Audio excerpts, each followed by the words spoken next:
Hello and welcome back. In this video I'm going to show you guys how I customized this little guy right here. Sorry my videos are poor quality. I'm still learning how to record and I didn't realize that I was recording vertically when I first started this instead of horizontally to better fit the screen. So that's on me for not knowing what I'm doing. But yeah, I'm gonna show you guys how I made this guy, so let's get to it.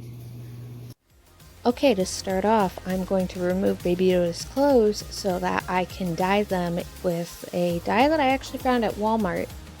Now, when I first found this dye, I didn't think it was going to work very well, but I've also never worked with dye.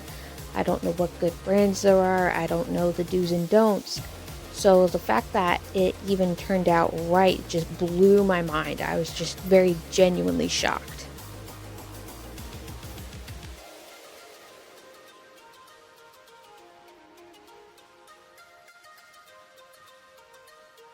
Okay, now that his robes are off, we can move on to the next step.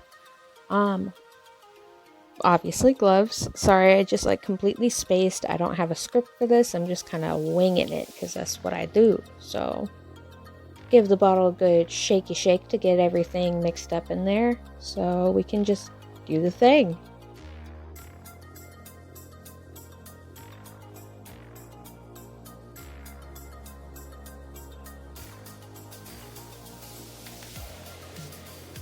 Something that I noticed while I was recording this is that I tend to make faces while I craft, and they're not like cute, quirky little faces. I just make some funky, very focused faces, and I'm sorry about that. I'm sorry y'all have to see that. So, but I mean, at least now I know that I look funky when I'm doing my crafts. For this part, you'll see that I'm taping off his eyes, and this is just to protect them from any of the paint that might get on them, because I don't know how well it'll come off. And here we're just going to give the robes a nice little dunk. I was testing it to see what kind of results I should expect, and I liked it, so stuck that whole robe in there. And in hindsight, I think I didn't use enough water, and I think you'll see me add it here in a bit. I kind of forgot what all I recorded. And just constantly stir it and keep it going, soak everything. Here I'm using Krylon's Matte Fire Red to color his skin. I almost went with a different shade of red and that's when I saw this one and I was like, that is the perfect Darth Maul red. So I decided to go for it, and it dries matte for the most part, which is exactly what I was going for. So I was very pleased with this choice. Please always remember to wear protection when you're using any sort of spray chemical at all. I did not have a respirator, so the most I could do was wear my mask during this process. And here so far is what he looks like before I started adding on his tattoos. I was actually very, very pleased with how the red turned out and how few layers it took to get it to be this opaque. And now we just start painting on his tattoos. This process was really intimidating to me because of how symmetrical Darth Maul's tattoos are, and it was something that I was actually very afraid to try and approach, but I'm very, very proud of the end result. I can't believe that my own hands did this, so I'm gonna say that's enough blabbering from me, and I'm gonna let you guys watch the video.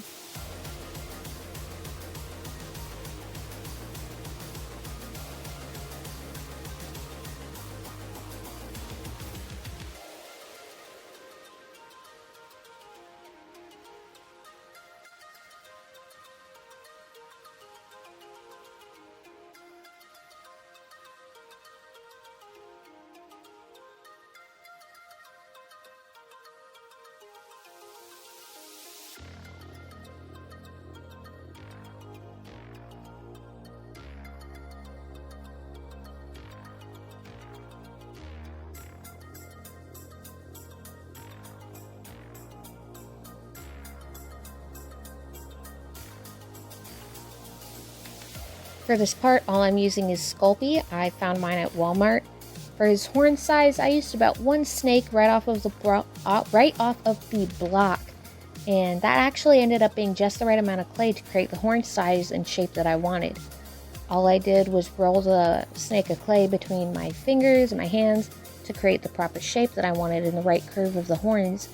And once I was done with that, I fit them to his head to see if I could find the right placements, and everything ended up working out really well. I was very, very pleased. I will say if you do this though, the Sculpey will leave a bit of a residue on the head of whatever you're trying to create. And I tried using rubbing alcohol to remove it, but it ended up taking off some of the black acrylic paint, so I stopped with that, and I'm not super bothered by the residue. I might just paint over it. I haven't figured it out yet, but if you're going to do this, I just want to give you a fair heads up that the Sculpey is very likely to leave a residue.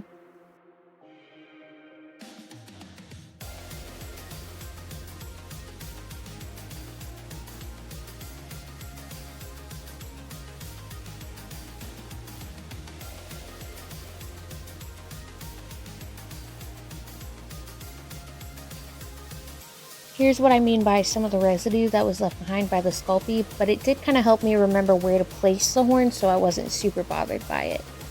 When baking your Sculpey, be sure to read the instructions.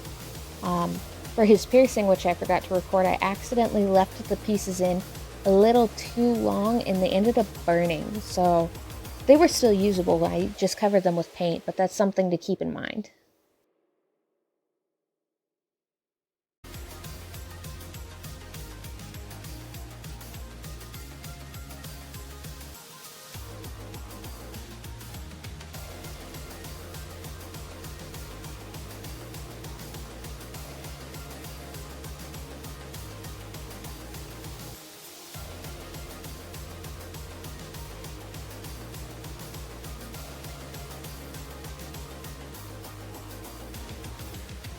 Real quick, I would like to apologize for the camera quality while I was painting his hands. I was struggling to even get my camera to focus on them while I painted them and stay focused. So at some point, I just got fed up and stopped trying to record that process.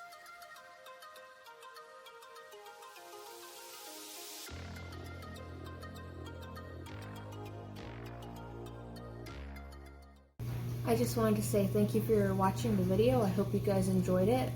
If you want to see more content from me, whether it's more witchy stuff or spider updates, since I haven't done any spider updates in like a year, or more crafting, because like this is my very first custom and I cannot even begin to properly describe how proud I am.